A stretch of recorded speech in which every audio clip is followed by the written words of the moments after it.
Hello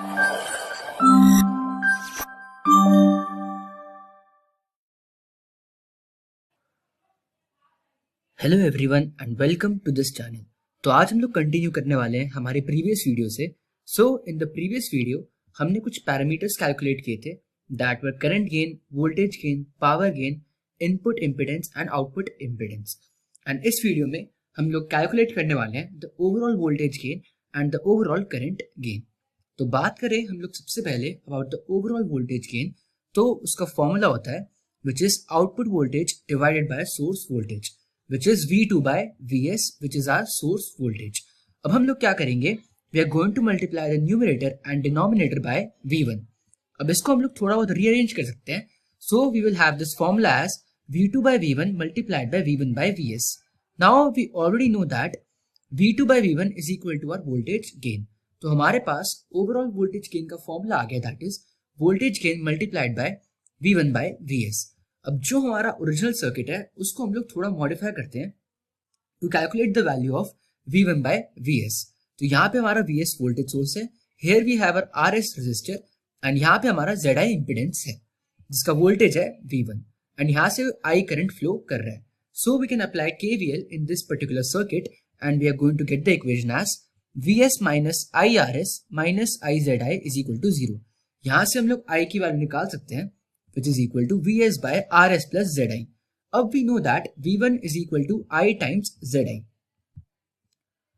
तो वो चीज हम लोग यहाँ पे पुट कर देंगे value of I in this particular formula and यहाँ से हम लोग V1 by Vs की वैल्यू निकाल सकते हैं which is going to be equal to Zi by Rs plus Zi.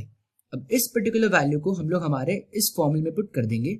So we are going to get the formula for our overall voltage gain which is equal to voltage gain multiplied by Zi by Rs plus Zi. अब बात करें हम लोग ideal voltage source की जहां पे हमारा Rs 0 हो जाता है, सो उस केस में average voltage gain is going to be equal to our voltage gain. Now next we are going to calculate the value of overall current gain. So उसका फॉर्मूला है which is the load current divided by the source current. अब यहाँ पे हम लोग same process ही करेंगे. We are going to multiply the numerator and denominator by I1 and इसको हम लोग थोड़ा रीअरेंज कर सकते हैं. So we will have IL by I1 multiplied by I1 by Is.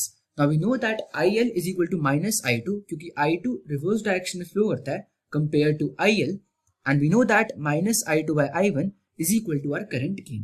So ये हमारा पहला formula which is overall current gain is equal to current gain multiplied by I1 by Is. अब हमें calculate करना है I1 by Is की value. So उसके लिए again we are going to create a circuit which is this. तो same चीज हम क्या करेंगे, we have just converted the voltage source into current source. तो हमें ये चीज मालूम है that in case of voltage source हमारा क्या होता है, we have our voltage source and resistor हमारा सीरीज में कनेक्टेड होता है. Now to convert this particular circuit into current source हम लोग क्या करते हैं, we connect a current source and जो हमारा रेजिस्टर होता है we connect that in parallel combination. तो वही चीज हमने यहाँ पे सर्किट के लिए करी है that this is a particular circuit जहाँ पे Is है हमारा करंट सोर्स, Rs हमारा resistor which is in parallel and Zi is the impedance which is also connected in parallel and I1 is the current that is flowing. अब यहाँ पे जब हम लोग current division rule apply कर देंगे, so we are going to get the value of I1 as Is Rs by Rs plus Zi. तो यहाँ से हम लोग I1 by Is की वैल्यू निकाल सकते हैं which is equal to Rs by Rs plus Zi and इस पर्टिकुलर चीज को हम लोग यहाँ हमारे फॉर्मूले में पुट कर देंगे through which we are going to get the value of overall current gain which is equal to current gain times Rs by Rs plus Zi. And अगर हम लोग ideal case assume करते हैं when our Rs is equal to infinite, तो हमारा overall current gain is going to be equal to our current gain. Now let us talk about the derivation of delta H. तो हमें पता है that we have been using these two equations since our previous videos. तो इस particular दोनों equations को हम लोग एक matrix के फॉर्म में लिख सकते हैं. So we can write a 2 cross 1 matrix for V1 I2, a 2 cross 1 matrix for our V2 and I1 and a determinant of 2 cross 2 for our HI, HR, HF and H0.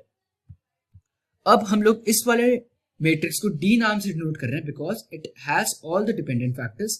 इसको हम लोग I बुलाएंगे because it consist of all the independent factors and इस matrix को हम लोग H से denote करने वाले हैं. नाउ वी नो दैट कि अगर हम लोग इस मैट्रिक्स की बात करें तो हम इसकी डिटर्मिनेंट वैल्यू निकाल सकते हैं which is equal to HI H0 minus HF HR and we know that कि डिटर्मिनेंट वैल्यू को डिनोट करने का एक और तरीका होता है which is delta H. So here we have a derivation for delta H which is equal to HI H0 minus HF HR. So that was all for this video and I will see you in the next one.